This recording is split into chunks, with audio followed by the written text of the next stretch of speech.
বিসমিল্লাহির রহমানির রহিম। পরম করুণাময় অসীম দয়ালু আল্লাহর নামে শুরু করছি। ইসলামিক কালচারাল সেন্টার দাম্মাম মহান আল্লাহর অশেষ রহমতে আল কোরআন এবং সহিহ হাদিসের আলোকে সঠিকভাবে ইসলাম ধর্ম শিক্ষা দেওয়া এক অনন্য প্রতিষ্ঠান।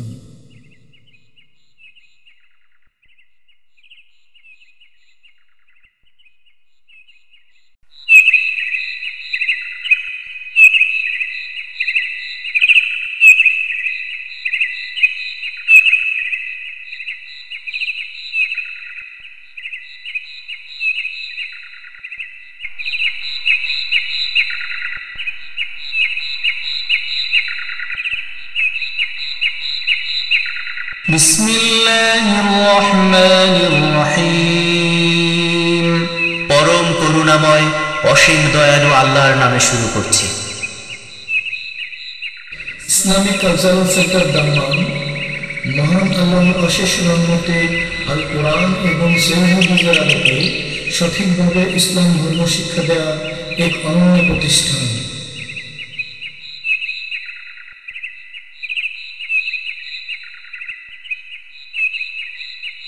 ومن أحسن قولا ممن دعا إلى الله وعمل صالحا وقال إنني من المسلمين. قد أفلح المؤمنون الذين هم في صلاتهم خاشعون والذين هم عن اللغو معرضون والذين هم للزكاة فاعلون والذين هم لفروجهم حافظون. السلام عليكم ورحمة الله وبركاته. إن الحمد لله نحمده ونستعينه ونستغفره ونعوذ بالله من شرور أنفسنا ومن سيئات أعمالنا من يهده الله فلا مضل له ومن يضلله فلا هادي له وأشهد أن لا إله إلا الله وحده لا شريك له وأشهد أن محمدا عبده ورسوله صلى الله تعالى عليه وعلى آله وصحبه وسلم تسليما كثيرا. أما بعد فقد قال المؤلف رحمه الله تعالى باب صفة الصلاة. عن أبي هريرة رضي الله عنه أن النبي صلى الله عليه وسلم قال إذا قمت إلى الصلاة فأسبغ الوضوء ثم استقبل القبلة فكبر ثم اقرأ ما تيسر معك من القرآن ثم اركع حتى تطمئن راكعا ثم ارفع حتى تعتدل قائما ثم اسجد حتى تطمئن ساجدا ثم ارفع حتى تطمئن جالسا ثم اسجد حتى تطمئن ساجدا ثم افعل ذلك في صلاتك كلها. أخرجه السبع واللفظ للبخاري ولابن ماجه بإسناد مسلم حتى تطمئن قائما ومثله في حديث رفاعي بن رافع عند أحمد بن حبان حتى تطمئن قائما ولأحمد فأقم صلبك حتى ترجع العظام وللنسائي وأبي داود من حديث رفاعة بن رافع إنها لن تتم صلاة أحدكم حتى يسبغ الوضوء كما أمره الله تعالى ثم يكبر الله تعالى ويحمده ويثني عليه وفيها فإن كان معك قرآن فاقرأ وإلا فاحمد الله وكبره وهلله ولأبي داود ثم اقرأ بأم الكتاب وبما شاء الله ولابن حبان ثم بما شئت. সম্মানিত ভাতৃমণ্ডলী, আল্লাহ পাক রব্বুল আলামিনের সমস্ত প্রশংসা যে আল্লাহ পাক কোরআনে কারীম নাযিল করেছেন এবং তার রাসূলকে পাঠিয়ে কোরআনে কারীমে যেসব বিধিবিধান উল্লেখ করা হয়েছে তার পূর্ণতা দান করেছেন রাসূলুল্লাহ সাল্লাল্লাহু আলাইহি ওয়াসাল্লামের রিসালাতের মাধ্যমে, রাসূলুল্লাহ সাল্লাল্লাহু আলাইহি ওয়াসাল্লামের কথা কাজের মাধ্যমে, তার অনুমোদনের মাধ্যমে, যাকে হাদিস বলা হয়। আজকে এই সময় হাদিসের আলোচনা হবে আর বিষয়বস্তু হচ্ছে সালাত, নামাজ।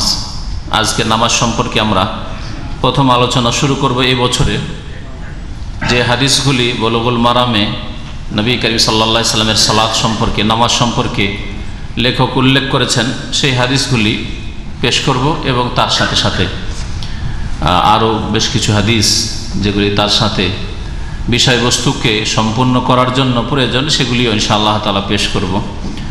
আর এই হাদিসগুলির আলোকে হাদিস ভিত্তিক ফিকহ, হাদিসের আলোকে ফিকাহ, যেটাকে আমাদের সমাজে ফিকাহ বলে, ফিকহ অর্থাৎ কেমনভাবে আপনি হাদিস থেকে মাসলা মাসাইল নিয়ে আমল করবেন বাস্তব জীবনে। ফিকহ অর্থাৎ শরীয়তের জ্ঞান, এই শরীয়তের জ্ঞান, মাসলা মাসাইলের জ্ঞান কোরআন সুন্নাহ থেকে নিতে হবে, মানুষের কথা থেকে নয়। মানুষের কথা সহযোগিতা করবে, তাদের দৃষ্টিভঙ্গি, তাদের যুক্তি হয়তো সহযোগিতা করবে যে তাদের দৃষ্টিভঙ্গিটা ঠিক না ঠিক নয়, বিবেচনা করে দেখবেন। ঠিক যদি হয় তো কেন ঠিক, কোন হাদিসের ভিত্তিতে ঠিক, কোন আয়াতের ভিত্তিতে ঠিক। কিন্তু ফিকহ মানে এটা নয়, বা ফিকাহ মানে এটা নয় যেমন আমাদের দেশের সাধারণ মানুষরা, এক শ্রেণীর আলেমরা পর্যন্ত বুঝে যে মযহাবের কিতাবে যা আছে তাই ফিকাহ, আর তার উপর আমল করা ফরজ। এসব অবাস্তব কথা, যেটা শরীয়তের দৃষ্টিতে মোটেই ঠিক নয়। শরীয়তের দৃষ্টিতে ফিকহ হচ্ছে যা কোরআন সুন্নাহ থেকে প্রমাণিত, কোনো আয়াত দ্বারা প্রমাণিত অথবা রাসূলুল্লাহ সাল্লাল্লাহু আলাইহি ওয়াসাল্লামের হাদিস দ্বারা প্রমাণিত। সুতরাং সালাত আদায় করবেন, নামাজ পড়বেন কেমনভাবে, যেমনভাবে কোরআনে কারীমে আল্লাহ পাক বর্ণনা করেছেন, আর যেমনভাবে তার রাসূল সাল্লাল্লাহু আলাইহি ওয়াসাল্লাম তার কথা কাজের মাধ্যমে, বাস্তবে নামাজ পড়ার মাধ্যমে, সালাত আদায় করার মাধ্যমে আমাদেরকে সালাত শিখিয়েছেন। এবং নবী করিম সাল্লাল্লাহু আলাইহি ওয়াসাল্লামের প্রসিদ্ধ হাদিস, সাল্লু কামা রাআইতুমুনি উসাল্লি, তোমরা সালাত আদায় করো, নামাজ পড়ো যেমনভাবে আমাকে সালাত আদায় করতে দেখলে, আমাকে নামাজ পড়তে দেখলে। সাহাবায়ে কেরামদেরকে সম্বোধন করেছেন, তারা দেখেছেন আর দেখার পরে তা হাদিসে বর্ণনা করেছেন, আর সেই হাদিসগুলির আলোকে আপনাকে নামাজ পড়তে হবে। তো এই হাদিস, যে হাদিসটি সামনে আছে, সেই হাদিসটি একটা লম্বা হাদিস নবী সাল্লাল্লাহু আলাইহি ওয়াসাল্লামের নামাজের বিবরণ সম্পর্কে। সিফাতুস সালাহ মানে নামাজের বিবরণ বা নামাজের বয়ান, বাবু সিফাতিস সালাহ, নামাজের বিবরণ কেমন, এই সম্পর্কে এই হাদিসটি বড় লম্বা হাদিস। এবং এই হাদিসের একটি ঘটনা আছে।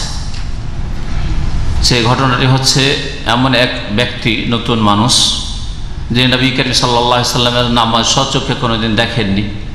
একদিন মসজিদে নববীতে আসলেন, আসার পরে নামাজ পড়লেন, সাহাবী মুসলিম হয়েছেন, কিন্তু নামাজ সুন্দর করে পড়লেন না, তাড়াহুড়া করে, অসম্পূর্ণ নামাজ। নবী করিম সাল্লাল্লাহু আলাইহি ওয়াসাল্লাম তাকে একবার নয়, দুইবার নয়, তিনবার করে ফিরালেন। ওই হাদিসটিকে এখানে সংক্ষেপ করেও এত লম্বা হাদিস। তো প্রথম অংশটুকু আগে হাদিসটা শুনিয়ে দিই, যা আবু হুরায়রা রাদিয়াল্লাহু তাআলা আনহু থেকে বর্ণিত। সেই ঘটনা হচ্ছে এইরকম যে সাহাবায়ে কেরামদের একজন নতুন মুসলিম নবী সাল্লাল্লাহু আলাইহি ওয়াসাল্লামকে দেখলেই, নবী সাল্লাল্লাহু আলাইহি ওয়াসাল্লামের সাথে একবার সাক্ষাৎ করলে সাহাবী হয়ে যান। নবী করিম সাল্লাল্লাহু আলাইহি ওয়াসাল্লামের সাথে একবার ঈমানের অবস্থায় দেখা হইলেই সাহাবী। কিন্তু নবী সাল্লাল্লাহু আলাইহি ওয়াসাল্লাম থেকে স্বচক্ষে দেখে বা শুনে নবীর নামাজ শিখেননি। নাম ছিল তার খাল্লাদ বিন রাফে। খাল্লাদ বিন রাফে দাখাল আল মসজিদে, একদিন মসজিদে প্রবেশ করলো। ফাসাল্লা সালাতান গায়রা মুজজিয়া, এমন নামাজ পড়লো যেটা যথেষ্ট নয়। নামাজ কমের পক্ষে যাতে যথেষ্ট হয়, মানে কবুল হওয়ার যোগ্য হয়, এটা হচ্ছে সর্বনিম্ন নামাজ। আর আরেকটা নামাজ হচ্ছে নামাজ কামেলা, সালাতান কামেলা, পূর্ণাঙ্গ নামাজ, আরো সুন্দর করে নামাজ পড়া, লম্বা করে নামাজ পড়া, লম্বা তেলাওয়াত, লম্বা সেজদা, লম্বা রুকু, এটা হচ্ছে পূর্ণাঙ্গ নামাজ। তাহলে কমের পক্ষে সলাতুন মুজজিয়া হইতে হয়, মানে আজজা ইউজি মানে যথেষ্ট হওয়া, চলার মতো, কবুল হওয়ার যোগ্য।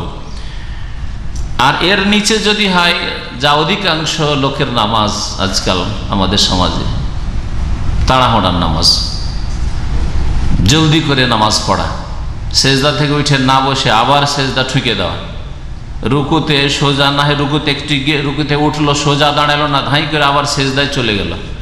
হ্যাঁ, এইরকম নামাজ, বিশেষ করে দেশীয় তারাবির নামাজ, এই নামাজ যথেষ্ট নামাজ নয়, কবুল হওয়ার যোগ্য নামাজ নয়। তা কমের পক্ষে সালাতুন মুজজিয়া, যথেষ্ট নামাজ মানে কবুল হওয়ার যোগ্য নামাজ পড়তে হবে। আর তার চাইতে সুন্দর হচ্ছে, ভালো হচ্ছে যে পূর্ণাঙ্গ পারফেক্ট নামাজ পড়তে হবে, কামেল নামাজ পড়বেন। এই বিষয়টি এই হাদিসগুলির আলোকে জানবেন। তো ওই ব্যক্তি, তার নাম কি বললাম? খাল্লাদ বিন রাফে, রাফের ছেলে খাল্লাদ। দাখাল আল মসজিদে, মসজিদে প্রবেশ করলো। ফাসাল্লা সালাতান গায়রা মুজজিয়া, এমন নামাজ পড়লো যা যথেষ্ট নয়, কবুল হওয়ার যোগ্য নয়। ওয়ান নবী সাল্লাল্লাহু আলাইহি ওয়াসাল্লাম ইয়ানজুরু ইলাইহি, সেই সময় নবী করিম সাল্লাল্লাহু আলাইহি ওয়াসাল্লাম দেখছিলেন, হয়তো জামাত হয়ে গিয়েছিল, আর তার নবী সাল্লাল্লাহু আলাইহি ওয়াসাল্লাম বসেছিলেন, আর লোকটি আসলো, নামাজ পড়লো। ফালাম্মা ফারাগা মিন সালাতি, যখন নামাজ থেকে সেই ব্যক্তি ফারিগ হলো, মানে নামাজ শেষ করলো, যা এলো নবী সাল্লাল্লাহু আলাইহি ওয়াসাল্লাম, তখন নবী সাল্লাল্লাহু আলাইহি ওয়াসাল্লামের কাছে আসলে, আসার পরে ফাসাল্লাম আলাইহি, সালাম করল। ফারাদ্দা আলাইহি সালাম, রাসূলুল্লাহ সাল্লাল্লাহু আলাইহি ওয়াসাল্লাম সালামের জবাব দিলেন। সুম্মা কাল, তারপর বললেন, ইরজে ফাসাল্লি, ফিরে যাও, ফাসাল্লি, হ্যাঁ, অতঃপর সালাত আদায় করো, নামাজ পড়ো। ফাইন্নাকা লাম তুসাল্লি, নিশ্চয়ই তুমি নামাজই পড়োনি। নামাজ পড়েছিল না পড়েনি? হ্যাঁ, কিন্তু নবী সাল্লাল্লাহু আলাইহি ওয়াসাল্লাম কি বললেন? তুমি নামাজ পড়োইনি, মানে এই নামাজ পড়া না পড়া সমান। যখন কবুল হওয়ার যোগ্যই হয়নি তো নামাজ যেন পড়োইনি। একজন নামাজ পড়েনি আর আরেকজন মুরগির ঠোকর মার, দানা খাওয়ার মতো করে নামাজ পড়লো, পাখির ঠোকর মারার মতো। এই নামাজ আর বেনামাজ দুটো সমান, এই হাদিস প্রমাণ করে। ফাইন্নাকা লাম তুসাল্লি, নবী সাল্লাল্লাহু আলাইহি ওয়াসাল্লাম মিথ্যা কথা বলেননি, তাই না? অতিরঞ্জন বাড়াবাড়ি কথা তো নবী সাল্লাল্লাহু আলাইহি ওয়াসাল্লামের জবান মোবারক দিয়ে বেরোতে পারে না।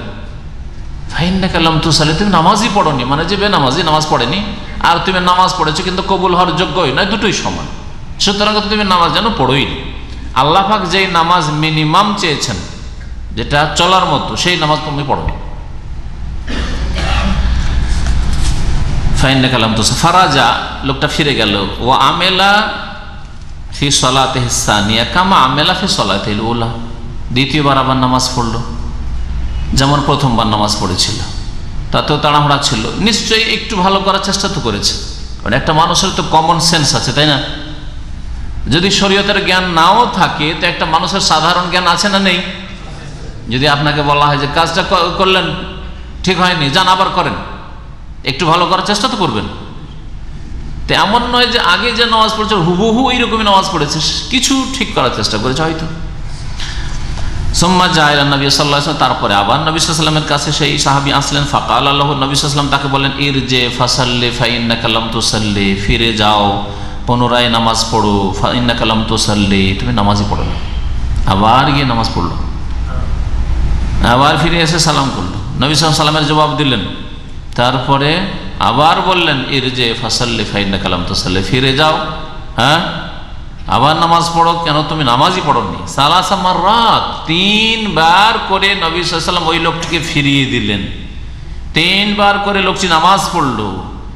তারপরে 3 বার নামাজ পড়ার পরে আবার একই নামাজ পড়ে এসে আবার সালাম করলেন ওই সাহাবী। তখন নবী সাল্লাল্লাহু আলাইহি ওয়াসাল্লাম বললেন, নামাজ তো হয়নি তোমার। ফাকসামার রাজুল, তখন ওই লোকটি সাহাবী আল্লাহর শপথ করে বললেন, ওয়াল্লাহি মা উহসানু গায়রা হাযা, আল্লাহর শপথ করে বলছি এর চাইতে ভালো নামাজ আমি পড়া জানি না। আহসান, ইহসান মানে ভালো করা, হাসান মানে সুন্দর, ভালো। মা উহসানু গায়রা, গায়রা মানে না, হাযা এর ব্যতীত, এর ছাড়া ভালো আমি জানি না। মা উহসানু গায়রা হাযা ফাআল্লিমনি, সুতরাং ইয়া রাসূলুল্লাহ আপনি আমাকে শিখিয়ে দেন। এটা হচ্ছে নমনীয়তা। একজন বেদুইন হইল, তাদের মধ্যে এই আখলাক চরিত্র ছিল। আজকাল যদি কোনো নামাজি ভুল করে আর তাকে শিখান, কোন আলেম শিখায়, তো শয়তান তাকে ধরে নেয়। আর অহংকার, তাকাব্বুর, অহংকার। আপনি শিখাতে এসছেন, আর যদি কিছুই না বলে তা আপনার দিকে গরম মেজাজ দেখে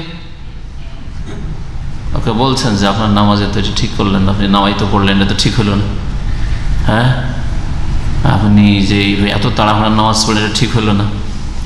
এই গত সপ্তাহে এটা উর্দু ভাষী নামাজের পরে এটা লম্বা টানে সেজদা দিয়েছে, সালাম ফেরার পরে দোয়াটা করলো আমার পাশে নামাজ পড়ে এই মসজিদে, এটা লম্বা সেজদা দিয়েছে। সেজদা থেকে উঠে সেই লোকটা যেমন বসছে, সালাম করে বললাম যে কেমন আছো, ভালো আছো, এইসব জিজ্ঞেস করার পরে তো কথা বলার জন্য একটু রাস্তা চাইছি, তো রাস্তা দিচ্ছে না, প্লেস দিচ্ছে না কথা বলার। বুঝতে পেরেছো বিদাতপন্থী আছে যে আমার এই সিজদার উপরে কিছু বলবে, হয়তো কথা বলার জন্য প্রথমে একটা ভূমিকা বানবো। তো কেমন আছেন, ভালো আছেন, কোথায় কাজ করেন, বলছে আপকা কে মতলব, ভাই কোথায় কাজ কাম করেন, একটু রাস্তা খুঁজছি যে একটু কথা বলার সুযোগ। ডাইরেক্ট যদি বলি এটা ভুল করলেন তাতে বিপদ। ও রাস্তাকে এমন কলব বন্ধ আছে, তার কথাবার্তা বন্ধ, কথাই বলবেন আমার সাথে, চান্সই দিচ্ছে না। তখন দেখলাম যে তার বেশি দুনিয়ার কথা বলতে চাই না, তো ঠিক আছে সরাসরি ওইটাই বলি যে এই যে সেজদাটা করলেন এটা কিসের সেজদা, কেন কেন কেউ, তাই বলে যে এই সেজদা কিসের, বলছে দোয়া, সেজদার মধ্যে দোয়া কবুল হয়। আমি বললাম বাবা সেজদার মধ্যে যে দোয়া কবুল হয় ওটা নামাজের মধ্যে কার সেজদা, নামাজের বাইরে সেজদা তেলাওয়াত ছাড়া আর সেজদায় শুকুর ছাড়া 3 নম্বরের কোনো সেজদা নেই, শুনে রাখেন ভালো করে। সেজদা তেলাওয়াত কোরআনে কারিমে কতটি সেজদা আছে? 15টি, 14টা না 15টি বলবেন জি। 14টা ফেকার কিতাবে আছে, দেশীয় ফেকার কিতাবে, কিন্তু হাদিসে 15টি আছে। ফেকাকে চেক করতে হবে হাদিস দিয়ে, বুঝতে পারলেন? মানে মানুষের কথাকে, মানুষের মতামতকে, আমাদের কথাগুলিকে চেক করতে হবে রসুলের হাদিস দিয়ে। রাসূলুল্লাহ সাল্লাল্লাহু আলাইহি ওয়াসাল্লামের হাদিসে সূরা হজে 2টো সেজদা আছে, আর সূরা সদেও সেজদা আছে। এই সূরা সদের সেজদা আর সূরা হজের 2টো না একটা, এই নিয়ে দ্বিমত আছে আইম্মা কেরামদের। ইমাম শাফির কাছেও 14টা, কিন্তু সূরা সদটা অফ, সূরা সদ নেই, আর সূরা হজে 2টো আছে। আর ইমাম আবু হানিফার কাছেও 14টা সূরা সদ আছে, কিন্তু সূরা হজে 1টা 2টো নেই। আর সহি হাদিস মোতাবেক প্রমাণিত সূরা হজেও 2টো আছে, আর সূরা সদেও সেজদা আছে, বুঝতে পারলেন? তাহলে ইমাম শাফিরও ভুল হইতে পারে, আর ইমাম আবু হানিফা রহমতুল্লাহও ভুল হইতে পারে, রহমতুল্লাহ আলাইহি আজমাইন, ঠিক না? আমারও ভুল হইতে পারে, হচ্ছে। ভুল হলে সব সময় ছেড়ে দেবেন, ছেড়ে দেওয়া ফরজ। ভুল হলে ছেড়ে দেওয়া ফরজ, শুধু জায়েজ নয়, ছেড়ে দেওয়া ফরজ। আর আমাদের দেশে যে ফার্সিতে একটা কথা আছে, আর ওটার বাংলা আছে যে খাতায় বুজুর্গান গিরফতান খাতাস্ত, কি বুঝলেন? আমাদের সাথে ওয়াজ তো ফার্সি ভাষা না বললে ওয়াজই হয় না, তো 2-1টা শুনেন ফার্সি, আমরাও জানি কিন্তু বলি না। খাতায় বুজুর্গান গিরফতান খাতাস্ত, খাতা মানে ভুল, আর বুজুর্গান মানে বুজুর্গরা, বহুবচন, বুজুর্গের বহুবচন সে বুজুর্গান। গেরেফতান মানে ধরা, গেরেফত মানে পকড়াও করা, আর খাতা আস্ত মানে ভুল, আর আস্ত মানে হয় বা আছে, রয়েছে, এগুলি অর্থ আস্ত মানে। তো বড়দের ভুল ধরাও ভুল, আমাদের বাঙালি সমাজে একটা কথা আছে, বড়দের ভুল ধরাও ভুল না, বড়দের অপমান করা ভুল, ভুল ধরা ভুল নেই, শুনে রাখেন ভালো করে, কারেকশন করেন। যেগুলি ভুল কথা আছে সেগুলির কারেকশনের প্রয়োজন আছে। বড়দের ভুল ধরা ভুল নয়, বড়দের মানহানি করা, অপমান করা ভুল। বড়দেরকে সংশোধন করতে হবে। তার যদি ব্যক্তি জীবনের ভুল হয় তাহলে নির্জনে, তার ভুল দিয়ে যদি কারো ক্ষতি না হয় তাহলে একা একা, আর তার ভুল দিয়ে যদি অন্যের ক্ষতি হয় তাহলে যাদের ক্ষতি হচ্ছে তাদের সামনে। শুনে রাখেন ভালো করে। কোনো বড় মানুষ, বড় বাপও হইতে পারে, আলেমও হইতে পারে, আর দাদাও হইতে পারে, কোনো মুরব্বী হইতে পারে, ঠিক না? যদি তার টাকরার নিচে কাপড়, তার ভুল দিয়ে আমার ক্ষতি আছে, আপনাদের ক্ষতি আছে? একটা বুড়ো লোক দাড়ি পাকা, টাকরার নিচে কাপড়, তাতে আপনাদের কারো ক্ষতি হবে? তাহলে এতগুলো লোকের সামনে তাকে বলবেন যে কি দাড়ি পেকে গেছে আর দাড়ি রেখেছেন মিয়া, আর টাকরার নিচে কেন কাপড়, বলবেন না? অপমান করলেন, অপমান করা ভুল। ভুল ধরা ভুল নাই, একা পেয়েছেন, বেরোচ্ছে, সালাম আলাইকুম, কেমন আছেন, ভালো আছেন, টাকরার নিচে কাপড়, এটা তো হারাম, এটা তো কাবিরা গুনাহ, এটা বলা জরুরি, বুঝতে পেরেছেন? তাহলে ভুল ধরা ভুল না, অপমান করা ভুল। আর যদি দেখেন যে একজন বড় মানুষ মানে মুরব্বী বুজুর্গ এসে এখানে বিদাতি কথাবার্তা পেছন দিকে কাউকে বলছে, কোনো জায়গায় আমাদের হয় ফাজাল আমলের দর্শ হয়, হ্যাঁ, তবলিগ নিসাবের শিক্ষা হয়, যাবেন তো কি করবেন? একা একা বলবেন? ওকে একা একা বলবেন? সবার সামনে জানিয়ে দেবে যে এখানে একজন কিন্তু এই যে বিদাতের দিকে ডাকছে। আমাদের ওখানে জাকের পার্টির অনুষ্ঠান হয়, কেউ যদি বলে তো কি বলে যে যাক, ওকে পার্সোনালি একটু সাবধান করে দিই, যথেষ্ট না। যেহেতু শিরক বিদাতের দিকে দাওয়াত দিচ্ছে, সুতরাং সবার সামনে তাকে বলতে হবে, যাতে অন্যরা যারা জানে না জাকের পার্টি কি জিনিস, হাটরসি কি জিনিস, আর চিস্তিয়া কি জিনিস, সাবেরিয়া কি জিনিস জানে না, তারা যাতে করে ভুল পথে না চলে যায়, বিভ্রান্ত না হয়। কারণ দাঁড়িয়ে নিয়ে এসছে আর আসার পিছনে বসে আবার ওই শিরক বিদাতের দাওয়াত দিচ্ছে। সুতরাং সবার সামনে বলতে হবে, এটা মানহানি নাই, আল্লাহর খাতিরে বলতে হবে, দিনের খাতিরে বলতে হবে। বুঝতে পেরেছেন? তো কি বলতে বলতে এত দূর গেলাম? হ্যাঁ, এই লম্বা সিজদা আজকাল মানুষের সংশোধন করতে চাইলে সংশোধন নেবে না, শয়তান এখানে বড় চান্স পেয়েছে। এটা আমাদের ভারত উপমহাদেশের লোকদের বেশি খারাপ চরিত্র। এটা আরবরা অনেকটা ভালো। আরবদেরকে যদি বলেন, যদি মনে কবুল নাও করে, কমপক্ষে বাহ্যিক বলে জাযাকাল্লাহ খাইর, হ্যাঁ শুকরান বলবে না, পরীক্ষিত। সে ভিতরের মালিক আল্লাহ পাক জানে, অন্তর থেকে কবুল করলো না, হ্যাঁ সেটা আল্লাহ হিসাব নেবেন। কিন্তু আপনি বাহ্যিক দেখে লোকটা আপনাকে শুকরান বললো, থ্যাংক ইউ, লোকটা বললো জাযাকাল্লাহ খাইর, আপনাকে দোয়া দিল, আপনি আমাকে একটু করলেন, সতর্ক করলেন, ব্যাস, তারা মানবে না। আর একজন মাদানী সাহেব ছিলেন, ওই ভটকিলি বৃদ্ধ মানুষ, উনি এসে তখন বললেন, না কথা তো শাইখ আপনাকে ঠিকই বলছে, আপনি কেন কবুল করতে চাইছেন না? দেখলো যে না, দুজন বলতে লাগলো, তখন উঠে তাতে শোনা শুরু করে দিল। এটা হচ্ছে আমাদের দেশের বিদাতি সিজদা। সালাম ফেরার পরে বা এমনি মসজিদে বসে আছে দিলে একটাকে সেজদা, কিসের সেজদা বলছে? সেজদায় দোয়া করছে। যে কোনো হাদিসে সেজদার কথা উল্লেখিত হয়েছে তার মানে হচ্ছে নামাজ। যে কোনো আয়াতে রুকুর কথা উল্লেখ করা হয়েছে বা হাদিসে রুকুর কথা উল্লেখ করা হয়েছে তার মানে নামাজ। ওয়ারকাউ মার রাকিন মানে কি? রুকুকারীদের সাথে রুকু করে, একটা রুকু করা টান দাও নাকি? কেউ যদি বলে যে কোরআনে তো রুকুর কথা আছে, ওয়ারকাউ মার রাক, রুকুকারীদের সাথে রুকু করো, সুতরাং 2-3 জন এসো আর একটা রুকু করে টান দাও মসজিদ থেকে, চলবে না? রুকু মানে নামাজ। এখানে ওয়ারকাউ মার রাকিন মানে সাল্লু মাল মুসল্লিন, মুসল্লিদের সাথে নামাজ পড়ো, যে নামাজের মধ্যে একটা রুকু আছে প্রত্যেক রাকাতে, ওই রকমই সেজদা করো। কোরআন আল্লাহ বলছেন, হ্যাঁ, যে আল্লাহকে সেজদা করো, ফাসজুদু লিল্লাহি ওয়াবুদু। ফাসজুদু লিল্লাহ মানে কি? সেজদা করবে, টান দেবে, শুকরানা সেজদা। আর কি বললাম? তেলাওয়াতের সেজদা ছাড়া অন্য কোনো সেজদা নেই। আর একটা কথা বলতে গিয়ে বলেছিলাম যে কোনো মানুষের ভুল হইতে পারে, ভুল ধরা ভুল নাই, কিন্তু মানহানি করা ভুল। আর ভুল ধরলে মানুষ বিভ্রান্ত হবে। যেমন এই মাসলাই যদি আমি না বলি যে 15টা সেজদা আছে, না 14টা ইমাম সাহেব বলেছেন, ওটাও ঠিক এটাও ঠিক, তাহলে আমি খিয়ানত করলাম দিনের। কারণ এই ক্ষেত্রে আপনারা তাহলে হক জানতে পারবেন না, এই ক্ষেত্রে সতর্ক করা জরুরি। তাদের এতে মানহানি না, কারণ তারা নিজেরাই বলেছেন যে ইজা সাহাল হাদিস ফামাজ সহিহ হাদিস আমাদের মাযহাব। লা ইয়াহিল্লু লি আহাদিন, ইমাম আবু হানিফা রাহমাতুল্লাহ আর একটা বক্তব্য, লা ইয়াহিল্লু লি আহাদিন, কারোর জন্য হালাল নয় মানে কি? হারাম। হ্যাঁ, আইয়ুফতিয়া বিকালামিনা, যে আমাদের কথার উপর নির্ভর করে, যে আমরা ফতোয়া দিয়েছি, ফতোয়ার উপর নির্ভর করে ফতোয়া দিবে, যে অমুক সাহেব বলেছেন, ইমাম আবু হানিফা বলেছেন, ইমাম শাফি বলেছেন বলে ফতোয়া দেবে।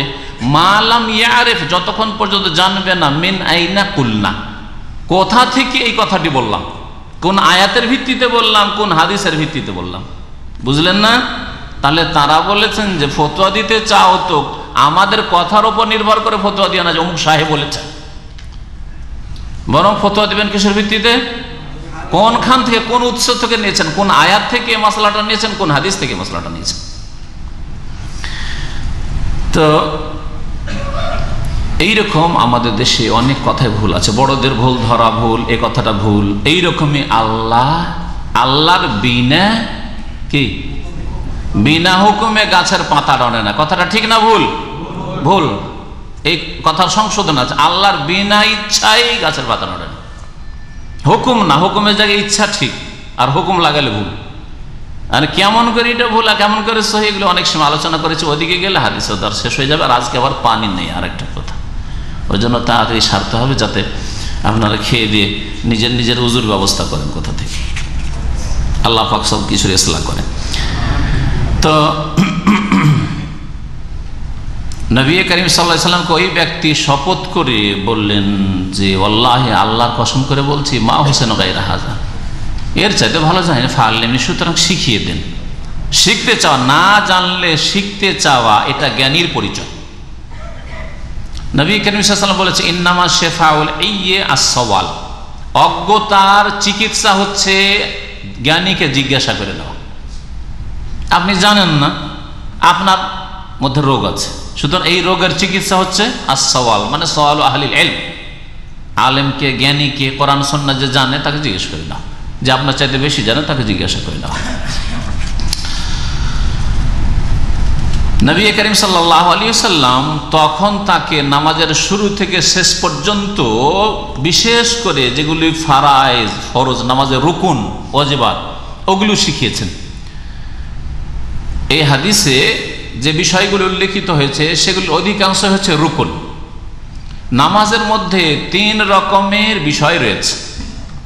নামাজের মধ্যে 3 রকমের বিষয় রয়েছে। আপনার সহজে যদি জানতে চান কোনো কিতাবের মাধ্যমে, তাহলে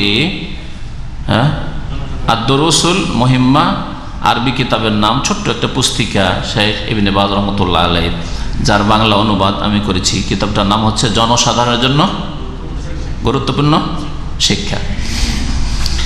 তো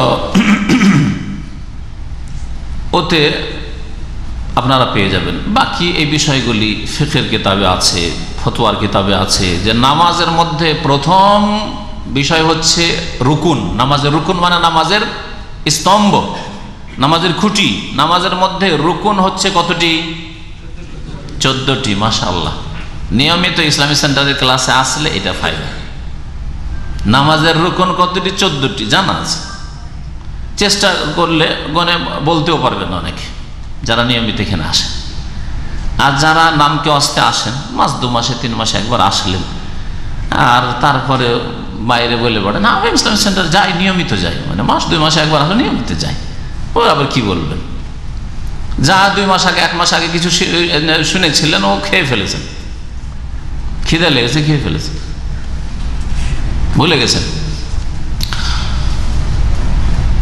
তো মনোযোগ সহকারে এলম শিখতে হবে, এলমের উপরে মনোযোগ দিতে হবে, তাহলে এলম আসবে। আর এলমের উপর নির্ভরশীল হচ্ছে আমল। আগে আমল নয়, আগে হচ্ছে জ্ঞান। আগে জানবেন, তারপরে কদম উঠাবেন। এখানে পা রাখা যাবে কি যাবে না, আগে জায়গাটা জানছেন, সমতল কি না, পা রাখা যাবে কি না, না সাপনা বিচ্ছু আছে না কাঁটা আছে, আগে জানছেন, তারপর পা রাখছেন, তাই না?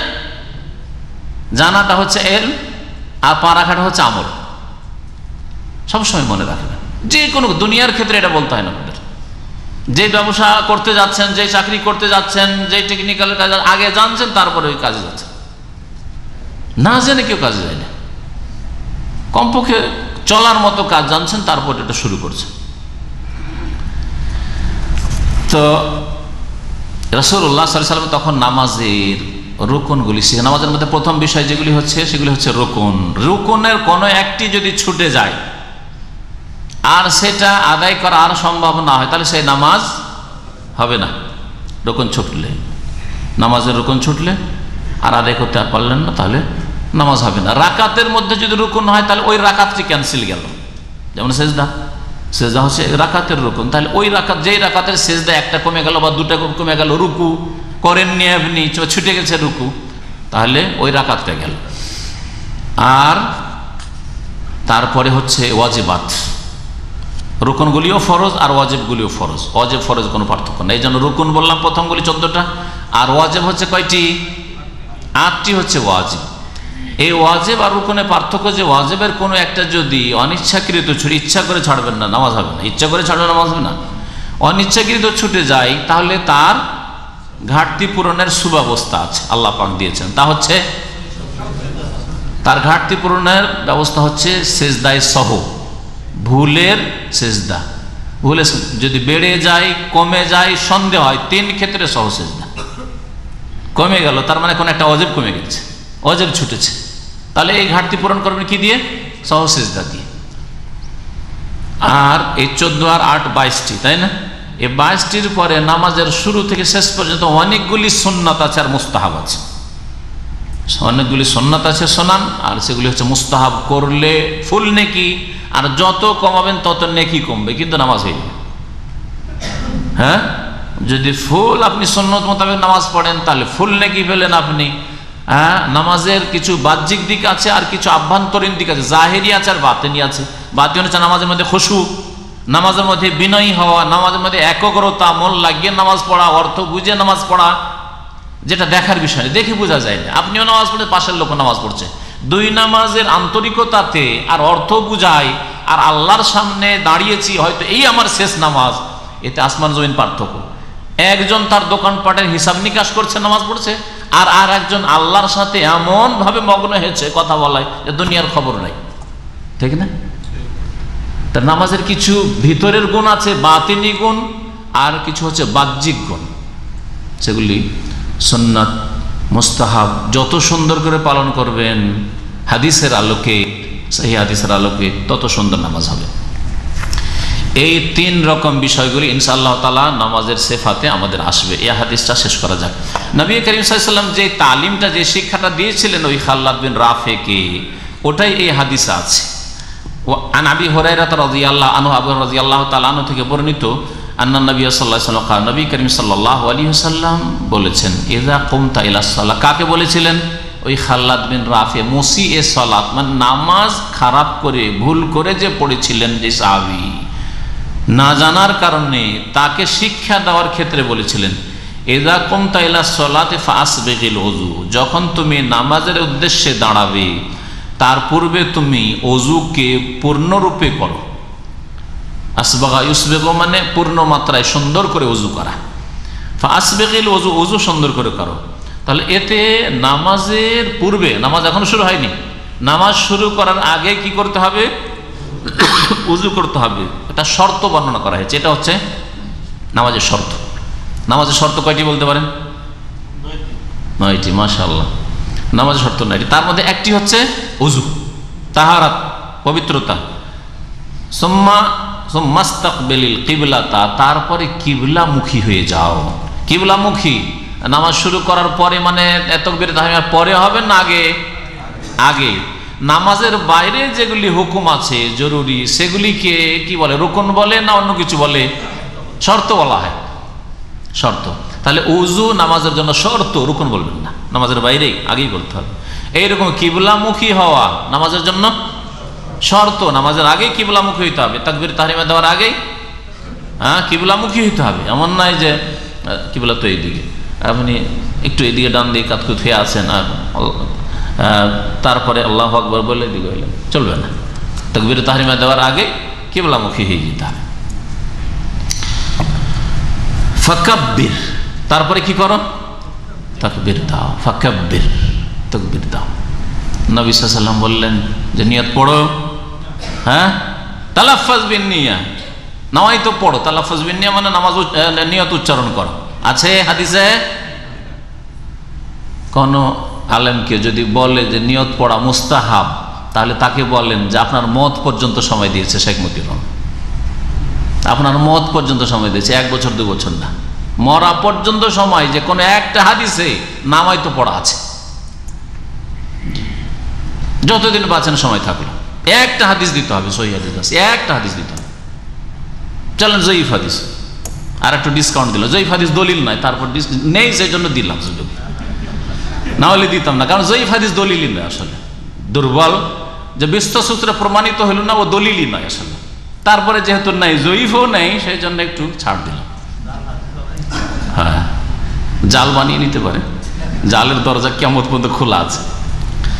আচ্ছা, তারপরে আসবে আপনার আর একটা আমাদের দেশে প্রচলিত নতুন কাজ আছে, সেটা হচ্ছে তাকবীর তাহরিমার আগে আর কি করে?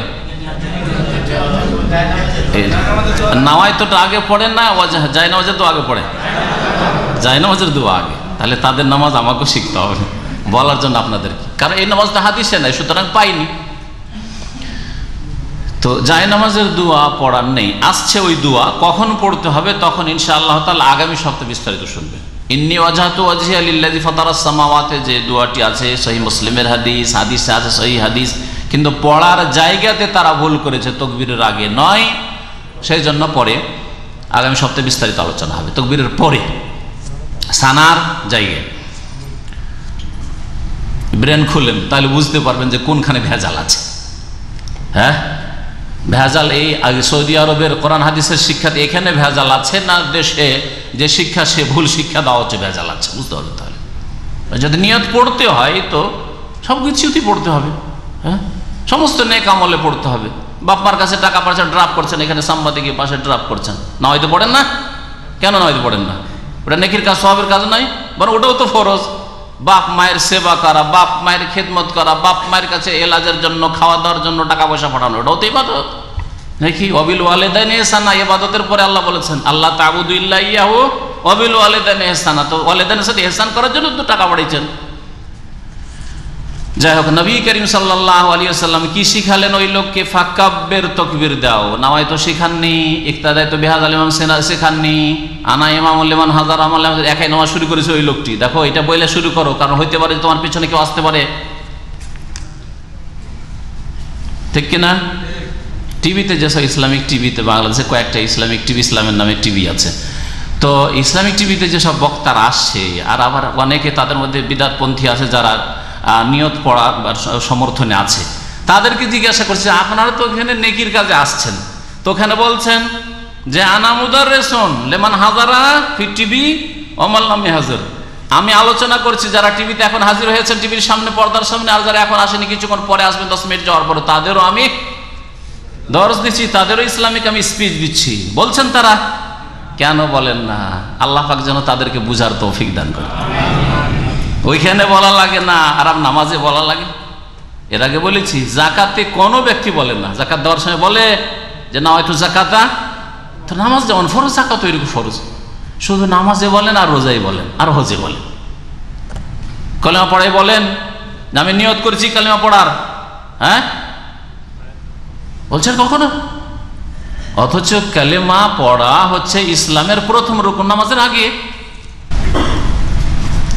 নবী সাল্লাল্লাহু আলাইহি ওয়াসাল্লাম তাকবীর দিয়ে নামাজ শুরু করতে বললেন, ফাকাব্বির, তাকবীর দিয়ে নামাজ শুরু করো। আর নিয়ত করতে হবে। নিয়ত যখন বললাম, নিয়ত করতে হবে, নিয়ত পড়তে হবে না, নিয়ত করতে হবে। নিয়ত করাটা নামাজের আগেই, তো ওটাও একটা শর্ত, ওটা একটা শর্ত। আর নিয়ত অন্তরে করবেন। আর যখনই আপনি নামাজের জন্য দাঁড়াচ্ছেন, তখন আপনার মনে এমনিতে অটোমেটিকলি নিয়ত হচ্ছে।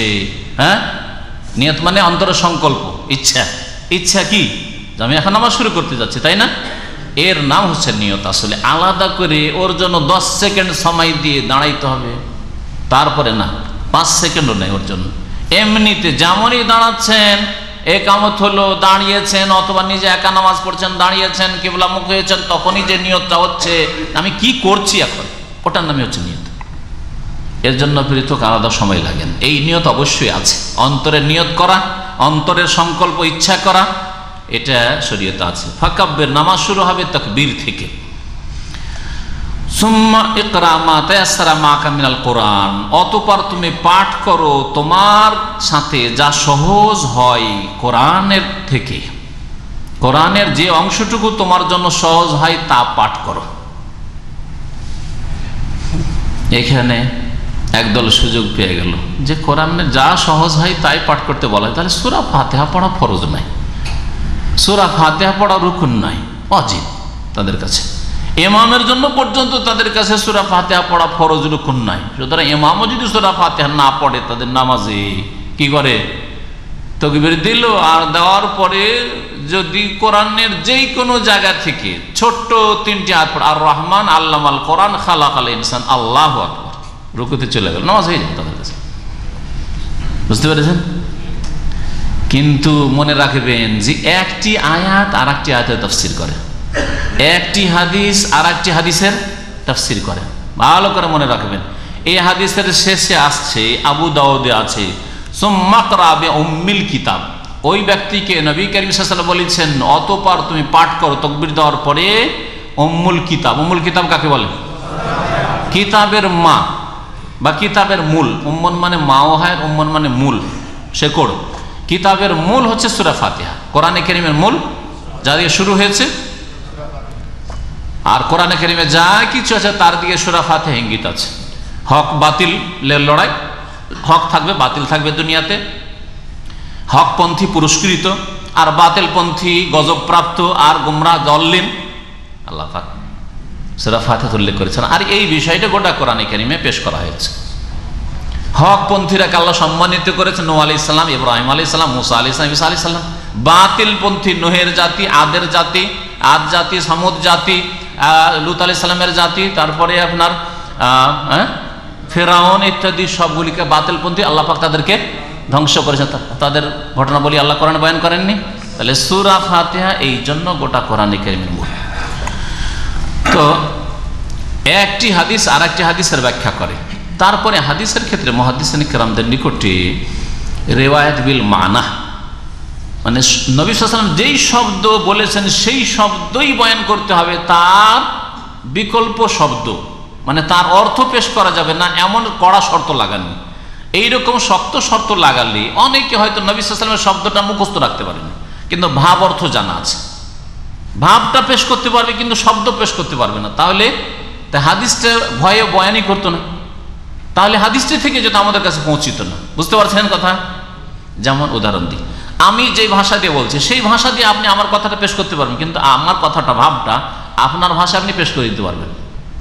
হ্যাঁ, একটা দুটা বাক্য যদি আপনাকে কখনো পেশ করতে বলা হয়, যেমন আমি বললাম নামাজের রুকুন সম্পর্কে, হ্যাঁ, নামাজের শর্ত সম্পর্কে, নামাজের ওয়াজিবাত সম্পর্কে, আমি হুবহু যেই ভাষা দিয়ে বলি সেই ভাষা দিয়ে জটিল পেশ করা।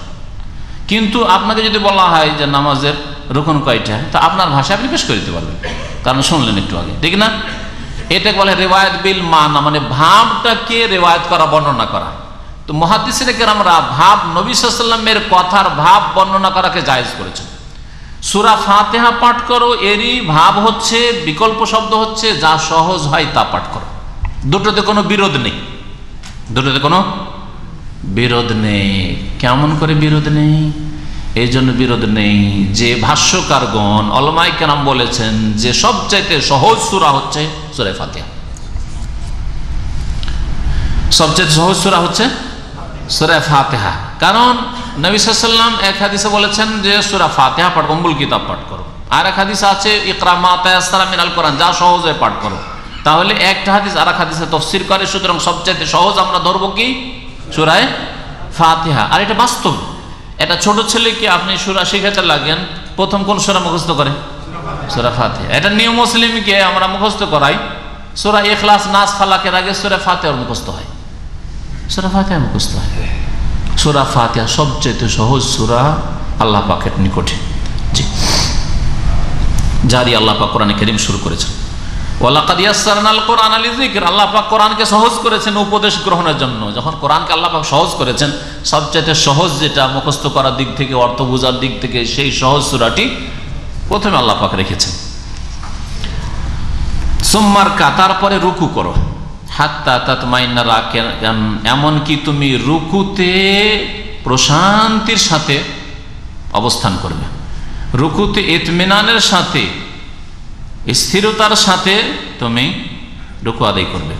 সুম্মারফা, তারপরে তুমি মাথা উঠাও রুকু থেকে, হাত্তা তাতাদিলা কায়মান, এমনকি তুমি সোজা হয়ে, তাতাদিলা মানে সোজা হয়, ইতিদাল, আর কায়মান মানে দাঁড়ানো, সোজা হয়ে দাঁড়াবে। তাহলে রুকু থেকে উঠে সোজা দাঁড়াইতে হবে। রুকু থেকে উঠলেন, প্রথম কথা রুকু তাতমাইন্না রাকিআন, রুকুতে এমন ভাবে রুকু করতে হবে যাতে মাথা পিঠ বরাবর হয়। এইরকম রুকু অনেকের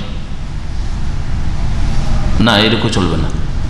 হ্যাঁ, তারপরে রুকু থেকে উঠে সোজা দাঁড়াইতে হবে, তাতাদিলা কায়মান। সুম্মাসজুদ, তারপরে সেজদা করো, হাত্তা তাতমাইন্না সাজিদান, এমনকি সেজদাতে তুমি প্রশান্তি গ্রহণ করো, ইতমিনানের সাথে, ধীর স্থিরের সাথে রুকু এই সেজদাতে থাকেন। তাহলে সেজদায় গেলেন, মাথা ঠেকালেন আর উঠে গেলেন না, এরকম চলবে না। সুম্মারফা, তারপরে সেজদা থেকে মাথা উঠাও, হাত্তা তাতমাইন্না জালিসান, তারপরে ধীর স্থিরতার সাথে, ইতমিনানের সাথে বসো। তাহলে দুই সিজদার মাঝখানেও বসতে হবে ইতমিনানের সাথে, সেজদা থেকে একটু উঠে আবার সেজদা, একটাই সেজদা গণ্য হবে। যারা সেজদা থেকে একটু উঠলো, অর্ধেকটা উঠলো, বসেনি, আর আরেক সেজদা দিয়ে দিল, একটি সেজদা গণ্য হবে, দুটো সেজদা নয় উলামায়ে কেরামদের নিকট। কারণ নবী সাল্লাল্লাহু আলাইহি ওয়াসাল্লাম ইতমিনানের সাথে বসতে বলেছেন। সুম্মাসজুদ, তারপরে সেজদা করো, হাত্তা তাতমাইন্না সাজিদান। এই দুই সিজদা করতে হবে, কিন্তু হাদিসে সংক্ষেপ করা হয়েছে। সুম্মা ফালযালিকা ফি সালাতি কুল্লিহা, তারপরে তোমার পুরো নামাজে, মানে এক রাকাত নামাজের বাহ্যিক আমলগুলি শিখিয়ে দিলেন।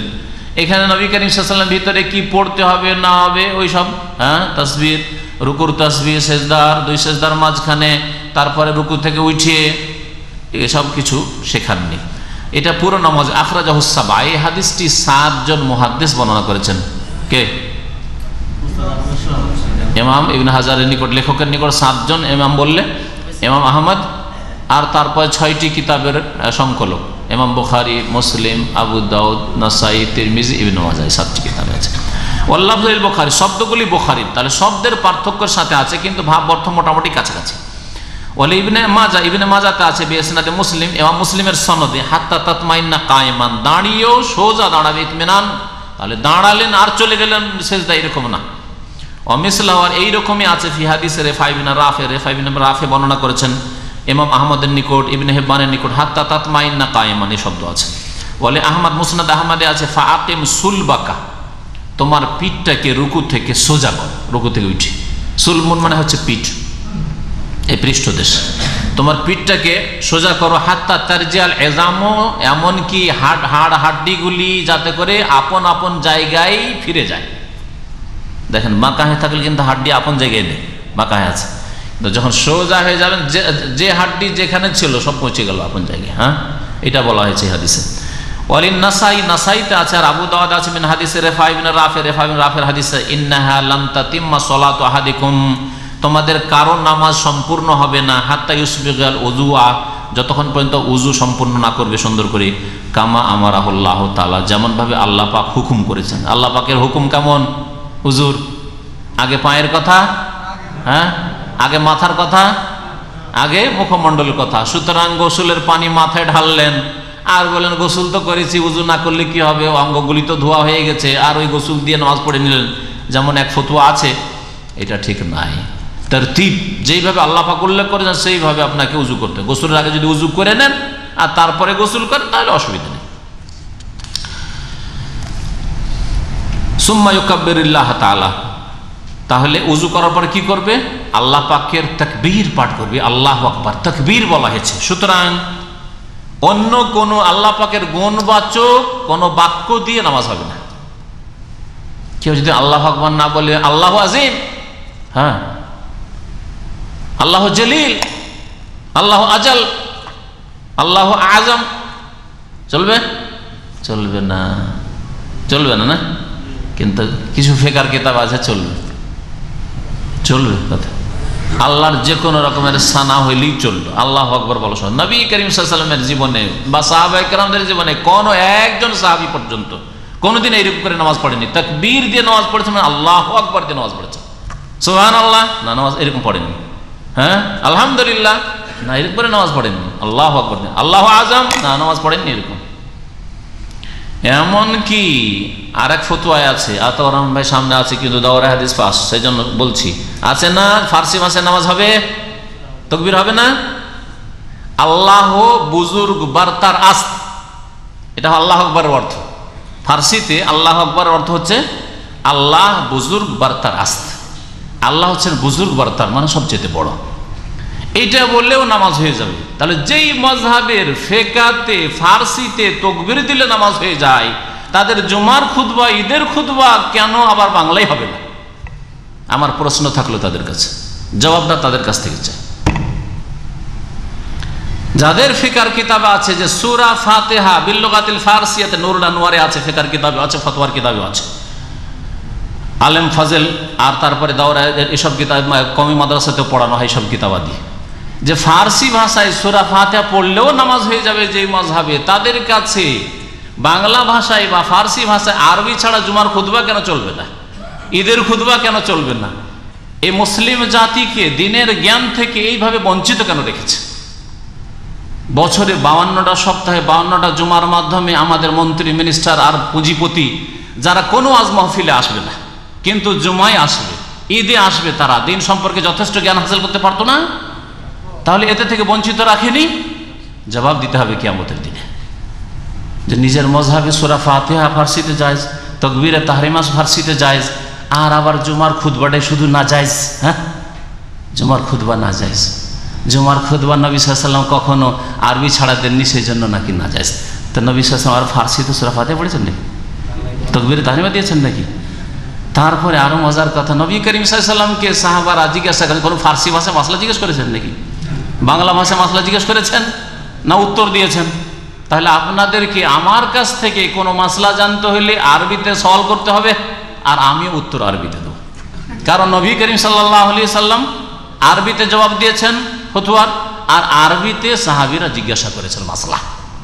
বোঝা গেছে? যারা বলবেন যে জুমার খুতবা যেহেতু নবী আরবিতে দিয়েছেন, সুতরাং আমাদের আরবিতে দিতে, নবী সাল্লাল্লাহু আলাইহি ওয়াসাল্লাম উত্তর দিয়েছেন মাসলা মাসাইলের আরবিতে, আর সাহাবীরা সওয়ালও করেছেন, প্রশ্ন করেছেন আরবিতে, সুতরাং আপনারা যে কোনো মাসলা জিজ্ঞেস করবেন, টিভিতে জিজ্ঞাসা করেন। ওই ভাইদেরকে বলছি যারা জুমার খুতবাকে বাংলাতে জায়েজ মনে করেন, উর্দুতে জায়েজ মনে করেন, তাদেরকে বলছি যে আল্লাহর রাস্তায় আগে আরবি শিখেন, কারণ দিনের মাসলা মাসাইল জানতে হবে, আর আরবি ছাড়া জানা যাবে না। আর আলেম সাহেবদেরকে বলছি যে ভালো করে আরবিতে পাণ্ডিত্য হাসিল করেন, কারণ আরবিতে উত্তর দিতে হবে, বাংলাতে উত্তর দেওয়া যাবে না। বুঝছেন?